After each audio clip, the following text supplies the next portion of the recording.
So let's go to your guys' questions. By the way, I have all 20 in the in my lineup right here. So I have all 20. If you guys have questions that I haven't answered and I don't get to, you can always go to the website and we have a search feature. I have a link exactly to the search feature in the description of this video if you'd like to see it. And that search feature helps you see if I've answered your question in a different Q&A, because we've got quite a lot of videos. All right, question number 2. This is from AD Chan, who says, "Who then is my neighbor?" Luke 10:25-37. "I know the Good Samaritan is me, but who does the neighbor he helped represent? I've never met a naked, beaten, robbed Jew, I don't think." I figure you'd probably remember if that had happened to you. So, AD Chan, who is your neighbor? Well, we know the story of the Good Samaritan.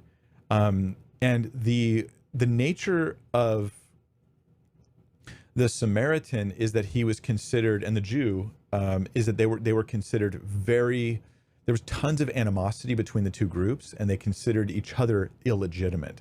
The Samaritans thought, hey, in our town, we have the right place to worship God. And then the Jews were like, no, it's in Jerusalem. Now, the Jews were right on this topic, but this created massive divide between them, so that Jews and Samaritans often tried to not cross paths even. So the fact that the Samaritan helps, of course, we know is pretty significant in that passage in Luke 10. But you're asking, who is the neighbor? If I'm supposed to be the Samaritan, then who is the neighbor? I think that the way I'll give you my super short summary of the Good Samaritan parable of, I think my understanding of the point behind it, it is your neighbor is anybody you encounter in life who is in need. That's it. So anybody you encounter in life who's in need. And that's the thing about the Samaritan. He's on his way on the road and he sees a Jew who normally they have nothing to do with each other. Jesus tells the story about how he helped this man. And then he asks this question to his audience. He says, who was the neighbor of this man who was injured? And they said, well, the one who helped him. And so that's the bottom line, is like, who is your neighbor? It's who you can help, who around you needs help, who needs assistance. Now, we often focus this assistance on just super practical thing. You guys, forgive me if this strikes you as odd. I just want to say we often focus our assistance on certain kinds of people. And what we want to do is open up our eyes to see around us people that just have needs, and not focus on only helping certain kinds of people. I think that's one of the points of the parable of the Good Samaritan.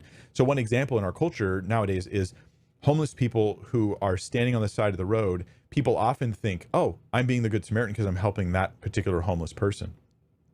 But those are, of course, the homeless people that get the most help financially, because they're the ones standing on the road. There's lots of homeless people that would never do that. They would never go out and panhandle like that. But we then think kind of like my job is done. But really the idea is that you're just helping whoever you encounter.